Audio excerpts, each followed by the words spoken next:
নমস্কার বন্ধুরা, আমি বিক্রম। আর আজকের এই ভিডিওতে আমি আপনাদের দেখাতে যাচ্ছি স্যামসাং গ্যালাক্সি S25 আল্ট্রার এআই ফিচার্স। তো এখানে আমি একটা ছোট্ট স্কেচ অ্যাপের মধ্যে স্কেচ করে তোমাদেরকে দেখাবো যে স্কেচ করে তুমি সেটাকে কনভার্ট করতে পারো এআইতে কোনো ফটোতে বা কোনো ওয়াটার পেন্টিংয়ে। ঠিক আছে, সেটা কী করে করবে এই ভিডিওতে আমি তোমাদেরকে দেখাচ্ছি। দেখো, এখানে আমি একটা স্কেচ করবো, নর্মালি স্কেচ করবো, কিন্তু সেটা এআইয়ের দ্বারা একটা ড্রয়িংয়ে কনভার্ট হয়ে যাবে। এখানে আমি একটা হাঁস ড্র করবো। আমি কিন্তু সেরকমও আঁকতে পারি না, জাস্ট উপর দিয়ে আঁকছি। এখানে দেখতে পাচ্ছ আউটলাইনটা কিন্তু দেখে মনে হচ্ছে এটা খুবই বাজে একটা আর্ট হবে, কিন্তু এআই এটাকে কনভার্ট করবে একটা প্রফেশনাল ড্রয়িংয়ে। সেটা কী করে করবে এই ভিডিওতে আমি তোমাদেরকে দেখাচ্ছি। আর স্যামসাং গ্যালাক্সি S25 সত্যি একটা অসাধারণ ফোন। এই পেনের সাথে যদি পারচেস করো তাহলে কিন্তু আরও বেশি ভালো হয়, তোমারই ভালো, কারণ তুমি এটা দিয়ে ড্র করতে পারবে। এছাড়া স্কেচ অ্যাপ আছে যেটা এআই না, নর্মালি ড্রয়িং হয়, সেই অ্যাপের মতো ভালো ভালো স্কেচ করা যায় খুবই কম সময়ে, কারণ তুমি এর মতো এআই ব্যবহার করতে পারবে। এছাড়া তুমি যদি বাইরে ঘুরতে যাও তাহলেও কিন্তু এটা তোমার জন্য খুবই দরকারি, কারণ বাইরে গেলে আমাদের কাছে পেন পেপার এসব কিছু থাকে না। তো তখন তুমি এই পেন দিয়ে ড্র করতে পারবে, কোনো কিছু দেখলে বসে বসে ড্র করতে পারবে। তো খুব ভালো একটা জিনিস। আমি দেখো এখানে গাছটা যে ড্র করেছি, গাছটাতে কিন্তু সেই রকম ফিনিশিং আসেনি, জাস্ট নর্মালি ড্র হচ্ছে। দেখে মনে হচ্ছে এটা কোনো বাচ্চা ড্রয়িং করছে, কিন্তু এটাকে কনভার্ট করবে। দেখে নিও কীভাবে কনভার্ট করে এটাকে প্রফেশনাল আর্টে নিয়ে যায়। তো এখানে আমি সিলেক্ট করেছি ওয়াটার কালার। দেখো জেনারেট হচ্ছে। এখন জেনারেট হওয়ার পর এটা যা রেজাল্ট আসবে তুমি দেখে সত্যি অবাক হয়ে যাবে। তো এখানে রেজাল্টটা শো হচ্ছে, একটু টাইম নেয়, কিন্তু মোবাইলে ইন্টারনেট থাকাটা খুবই জরুরি। ইন্টারনেট যদি না থাকে তাহলে কিন্তু এখানে এআইটা কাজ করবে না। আর তোমাদেরকে বলে রাখি, এখানে কিন্তু শুধুমাত্র একটা ইফেক্ট না, আরও ইফেক্ট আছে যেগুলো তুমি ট্রাই করতে পারবে। মোট 6টা ইফেক্ট দেখতে পাচ্ছ এখানে। তো আমি চাইলে 3D ইফেক্টও কিন্তু এখানে অ্যাপ্লাই করতে পারি। 3D ইফেক্ট অ্যাপ্লাই করলে এটা আরও আলাদা দেখায়, আরও খুব ভালো দেখায়। আর তুমি এখানে যতবার খুশি ততবার জেনারেট করতে পারবে। এটা কিন্তু পেইড ভার্সন না, স্যামসাং থেকে ফ্রিতে দেওয়া হচ্ছে। সবাই বলছে যে এটা পরে গিয়ে চার্জ করবে, কিন্তু আমার মনে হয় না যে এখানে কোনো চার্জিং করার ব্যাপার আছে। তো এই দেখো এআই এখানে আরেকটা আমি জেনারেট করে দিলাম। এখন জেনারেট হবে নতুন আরেকটা ফটো। তো একটু সময় লাগবে, সেক্ষেত্রে 2 মিনিট লাগে না, 5-7 সেকেন্ড ওয়েট করতে হয়। 5-7 সেকেন্ডের মধ্যেই কিন্তু এখানে তৈরি হয়ে যাবে নতুন আরেকটা পিকচার। এই দেখতে পাচ্ছ, এটার ফিনিশিং খুব ভালো, কিন্তু দেখো একবার ভালো করে, আমি যে স্কেচটা করছিলাম সেটার অ্যাকর্ডিং কিন্তু এখানে এসছে ড্রয়িংটা। আরেকটা কথা তোমাদেরকে বলে দিই, শুধুমাত্র কিন্তু এই ড্রয়িং ফিচার্সই নেই, এর মধ্যে এআই এর আরও ফিচার্স আছে, যেমন কলিংয়ের মধ্যে তুমি এআই ফিচার্স পেয়ে যাবে।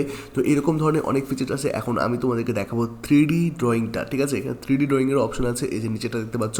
তো এটা সিলেক্ট করে যদি জেনারেট করো তাহলে কিন্তু এই যে আমি স্কেচটা করেছি এটা 3Dতে জেনারেট হয়ে যাবে। তো এখানেও কিছুক্ষণ সময় লাগবে জেনারেট হতে।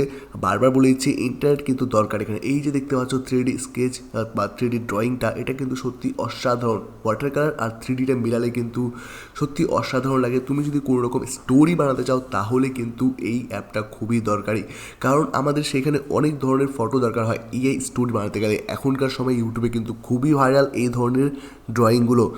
যেমন ধরো কোনো স্টোরিতে একটা কিছু তুমি দেখাতে চাইলে সেটা তুমি এই ড্রয়িংয়ের মাধ্যমে এখান থেকে পেয়ে গেলে ফটোটা, আর তারপর সেটাকে তুমি ব্যবহার করতে পারবে। এই কারণে কিন্তু স্যামসাংটা আমার খুবই ভালো লেগেছে, আমার দরকারে মনে হয়েছে, কারণ আমি এরকম স্টোরি ক্রিয়েট করতে চাইছি। যদি তোমরাও এরকম স্টোরি ক্রিয়েট করতে চাও তাহলে অবশ্যই পারচেস করতে পারো। এবার আমি একটা অন্য কিছু ড্রয়িং করে তোমাদেরকে দেখাবো। একটা মানুষের মাথা ড্রয়িং করব, তারপর সেটাকে আবার জেনারেট করব ওয়াটার কালারে, তারপরে জেনারেট করব হচ্ছে 3D কালারে। তো দেখি, চলো কোনো একটা সাধু আবার ড্রয়িং করে দেখি এখানে সম্ভব হয় কি না। এখানে আমি আস্তে আস্তে ড্রয়িং করছি, চোখ, তারপরে নাক আঁকবো, তারপরে মুখ আঁকবো। তো এইখানে কিন্তু আর্ট করাটা অত সহজ না, দেখতে মনে হয় যে খুবই একটা পিক্সেল ড্রয়িং হয়েছে, কিন্তু জেনারেট করার পর সেটা সত্যি অসাধারণ হয়ে যায়। তো চলো ড্রয়িংটা করে দেখি। এখানে আমার একটু সময় লাগবে এই ড্রয়িংটা করতে, কারণ এটা মানুষের মাথা, আর আমি যদি নর্মালি অন্য কিছু ড্রয়িং করি তাহলে হয়তো বেশি সময় লাগে না। আর এখানে আমি একবার মুখটা ড্র করব, একটু সাবধানে ড্র করবে, দেখে নিও যাতে বেশি খারাপ না হয়। বেশি খারাপ হলে হয়তো অন্য কিছু জেনারেট করে দিতে পারে, কারণ এআই কিন্তু সব কিছু বুঝতে পারে না অত ভালোভাবে। মোটামুটি যতটুকু বোঝে, আমাদের যতটুকু দরকার ততটুকু কিন্তু বোঝে। এর বাইরে তুমি যদি বেশি কিছু মানে আকৃতি কিছু ড্র করে ফেলো তাহলে সেটা বুঝতে পারে না। আর এখানে কিন্তু আরেকটা কথা বলে দিই, যদি তুমি সেক্সুয়াল টাইপের কিছু ড্র করো তাহলে কিন্তু সেটাকে জেনারেট করে না এই স্যামসাংয়ের এআইটা। এর মধ্যে এমন বিশেষ কিছু অ্যালগোরিদম লাগানো আছে যাতে এরকম ধরনের ড্রয়িং আসলে সেটাকে ডিনাই করে দেয়। ঠিক আছে, কারণ ওই সব জিনিস ড্র করলে হয়তো মানুষের অনেক মানে খারাপ খারাপ কাজ আছে সেগুলোতে এই ফোনটাই ব্যবহার হয়ে যাবে। তার কারণে এগুলো বন্ধ করে রাখা আছে। তুমি শুধু নর্মালি যেগুলো ভালো ভালো ড্রয়িং সেগুলো এর মধ্যে ড্রয়িং করতে পারবে আর জেনারেট করতে পারবে। তো এই সাধু বাবাটা আমার হাতে একটু সময় লাগছে।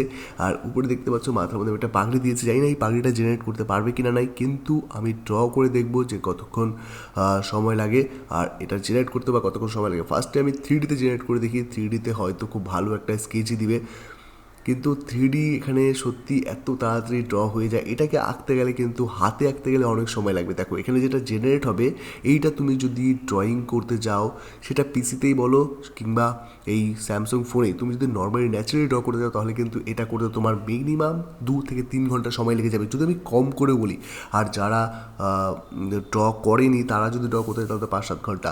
এবার আমি ওয়াটার কালারে এটাকে জেনারেট করবো, ওয়াটার কালারে জেনারেট করে তোমাদেরকে দেখাবো যে দেখো কেমন হয়েছে। বাহ, ওয়াটার কালারে কিন্তু খুব সুন্দর একটা রেজাল্ট এসছে। এটা তুমি যদি খাতায় করো তাও 2-3 ঘন্টা লাগবে, এছাড়া যদি মোবাইলে করো তাও 2-3 ঘন্টা লাগবে, কিন্তু এখানে মাত্র 7 থেকে 8 সেকেন্ডের মধ্যেই তুমি জেনারেট করে দিতে পারছো। আমার এই ভিডিওটা বানানোর উদ্দেশ্য হচ্ছে একটাই, দেখানোর জন্য যে কত কম সেকেন্ডে স্যামসাং গ্যালাক্সি S25 আলট্রা এত সুন্দর সুন্দর ড্রয়িং তৈরি করে। আর এই পেনটা কিন্তু সত্যি অ্যামেজিং, খুবই স্মুথলি কাজ করে। আর এখানে তুমি একটু ড্রটা হয়তো আমার দেখতে পাচ্ছ যে কেমন কেমন হচ্ছে, কিন্তু যদি স্কেচ একটা অ্যাপ আছে সেই অ্যাপটা যদি ইউজ করো তাহলে কিন্তু সত্যি অসাধারণ স্কেচ করা যায়, একদম রিয়েলিস্টিক খাতার মতো স্কেচ তুমি এই ফোনের মধ্যে করতে পারবে। তো এই ভিডিওটা যদি ভালো লাগে তাহলে অবশ্যই লাইক করবে, শেয়ার করবে। আর তুমি যদি আমার চ্যানেল নতুন এসে তাহলে অবশ্যই সাবস্ক্রাইব করতে ভুলবে না, কারণ এই ধরনের টেক ভিডিওস আমি নিয়ে আসতে থাকবো আরও। আর এর মধ্যে কিন্তু একটা অসাধারণ ফিচার্স আছে, যেই ফিচার্সের মাধ্যমে তুমি যে কোনো গান শোনা মাত্রই সেটাকে কিন্তু খুঁজে বের করতে পারবে। অনেক সময় এরকম হয় যে আমরা ইউটিউবে গান শুনছি বা কোনো একটা মিউজিক প্লেয়ার থেকে মিউজিক প্লে করছি, সেই গানটা আমরা শুনতে চাইছি, আমাদের ইউটিউব থেকে তো খুঁজে পাচ্ছি না, এরকম অনেক সময় হয়। তো সেক্ষেত্রে কী করবে, তুমি কী করে সেই গানটাকে খুঁজবে সেটার এখানে ফিচার্স দেওয়া আছে। এই ফিচার্সের মাধ্যমে তুমি গানটাকে ডিরেক্টলি খুঁজে বের করতে পারবে। যদি মিউজিক প্লেয়ার থেকে প্লে করতে থাকো আর যদি নাম না থাকে সেখানে, সেক্ষেত্রে অসুবিধা হয় একটু। আর তার জন্য এই অপশনটা দেওয়া হয়েছে। এইখানে নিচে তুমি হোম বাটনটা প্রেস করলেই চলে আসবে এই অপশনটা, আর সেখান থেকে তুমি গানগুলোকে খুঁজে বার করতে পারবে। তো দেখতে পাচ্ছ এখানে একটু অ্যাড আসছে, অ্যাডটাকে আমি রিমুভ করে দিই, তারপর তোমাদেরকে দেখাচ্ছি। তো এই যে গানটা প্লে হচ্ছে এইটাকে যদি ফাইন্ড আউট করতে চাও তাহলে এখন আমাদেরকে হোম বাটনটা প্রেস করতে হবে 2 সেকেন্ডের জন্য। দেন এখানে এআই চলে আসবে। এআই আসার পর এখানে দেখতে পাবে পাশে একটা মিউজিকের অপশন থাকবে, এখন শো হচ্ছে না, এটা একটু ক্লোজ করতে হবে হয়তো।